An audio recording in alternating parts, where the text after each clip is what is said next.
Pakita natin yung picture ni Mister. Ayan, picture. Ulit-ulitin ko pa ba? Ako pumatay. And may the next mission be accomplished.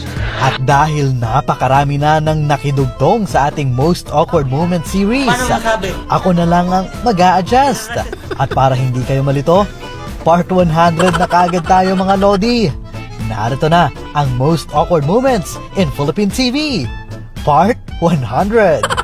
Sa nakaraang episode, ipinakita natin ang commercial na ito ng McDonald's na naban dito sa Pilipinas. Sino naman ang love ng baby ko? Pero naaalala niyo pa ba ang cute na commercial na ito na naban rin sa ating bansa?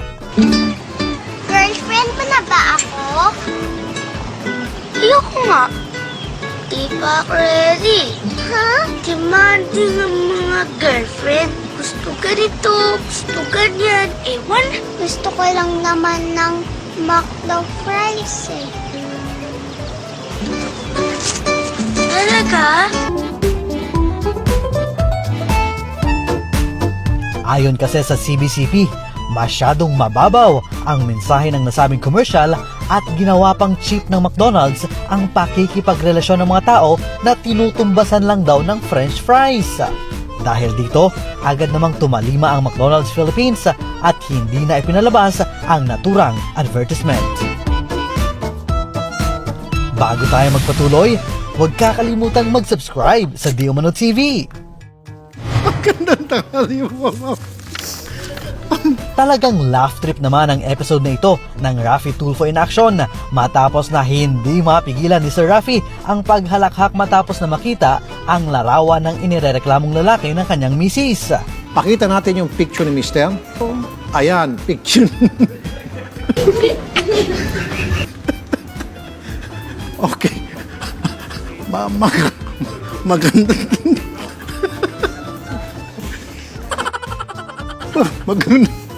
magandang tanghali po, ma'am. Magandang tanghali po. Sino ang bigyan ng picture na yan? Ako po.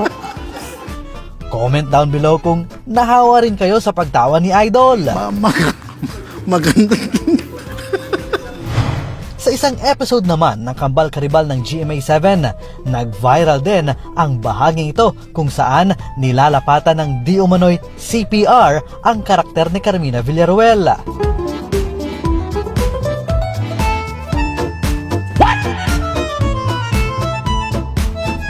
No need to explain further kung anong nakakatawa. Kayo na ang bahalang humusga.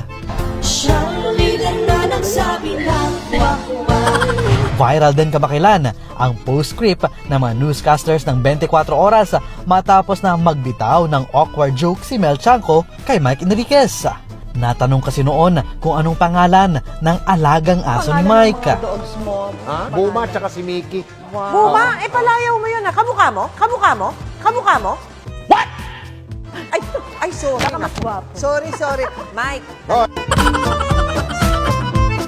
Taong 2012 naman nang kumalat ang video ng barangay tanod na ito na sospek sa pagpatay sa mag-ina na tila nainis na sa kakatanong ng mga reporter kaya para matapos na ang usapan. Ka ba naawa?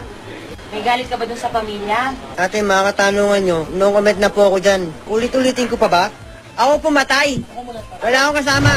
Taong 2016 nang mag-viral din ang videong ito ni Binibining Pilipinas candidate Perceline Pialago matapos na sabihin nitong nag-passed away na ang kapwa-kandidata na hinimatay matapos ang kanilang swimmer competition sa nasabing beauty pageant.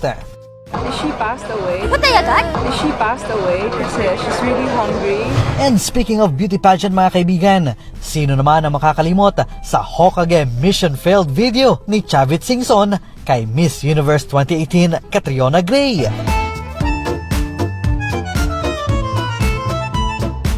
Luis Chavit Singson, sir. Totoong patulog-tulog siya pero we can only say good luck and may the next mission be accomplished. Tila napahiya naman si Gerald Anderson sa isang episode ng ASAP matapos na sabihin ni Ma Salvador sa isang babaeng audience na pwede na niyang i-kiss si Gerald. Pero mukhang hindi si Gerald ang trip niya. Oh, ikiss mo na si Gerald. Ay, si Daniel. Okay. Oh, ate, sige na, kiss na. Nakakatawa rin ang eksenang ito mula sa biyahe ni Drew sa probinsya ng Aklan, kung saan hinamon siya ng isang tour guide na bigkasin ng isang tongue twister na ang mga Aklanon lang ang nakakagawa. Ruanwang? Gagug. What? Gagug. Ha? Sagugan-yugan. Yeah! Gagug. Sagugan-yugan. Malalaman mo nga kung tunay bang Aklano ng isang individual kung kaya niyang bigkasin ang mga unique vowels na ito. Subukan nga natin. Roanwang, nagagugagug, sagugan-yugan. 2014 naman, nang makunan ang pagkalaglag sa entablado ng Cosmo Bash ng sikat na aktor na si James Reid. Pero sabi nga nila, the show must go on.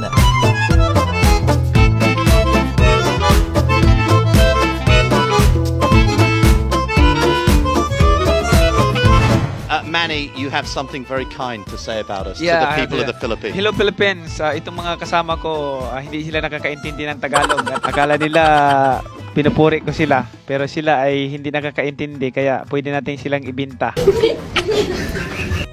Kaya mga kababayan, ito wala to, hindi nakakaintindi. That's extremely moving. Yes, We're yes. moved. Yeah. Thanks so much. Okay, thank Manny, you. we like Thank that. you. Samantalang 2018 naman, nang maging paboritong meme ng sambayanang Pilipino ang linyang "Paano mo nasabi?" ng suspect na ito sa pagpatay sa isang waitress sa isang beer house sa Maynila. Paano masabi? Tinatanong ko nga nagdodroga ka ba? Inaractis niyo ako para masigurado niyo. Kuya, anong style ba yung buhok na gusto mo sanang ipag... Gusto ko kalbo, kaso lang hindi marunong yung nagugupit. Hindi marunong? Magkano binayad mo? Walang bayad-bayad yung kaibigan ko yun. So, mabilisang gupit yan. Paano mo nasabi mabilisan? Kasi, ayan o, di ba? Nakatulog na nga ako sa sobrang tagal, paano mo nasabi mabilisan? Galit ka ba? Eh, hindi po. Linawin na natin, hindi ka sumaksak. Eh, paano ko naman aminin yun? So, nagsinungaling ka na hindi ka ikaw. Nagsinungaling ako na ako yung sumaksak dahil nasasaktan na po ako. ano? Tingnan mo.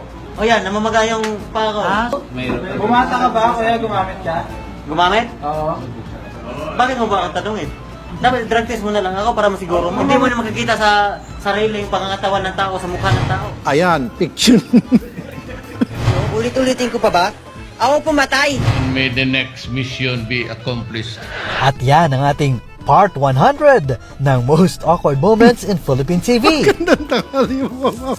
Ako po ay bumabati sa inyo ng isang maligayang Pasko at maligong bagong taon. Part 101 ba ka mo? I-comment mo na yan.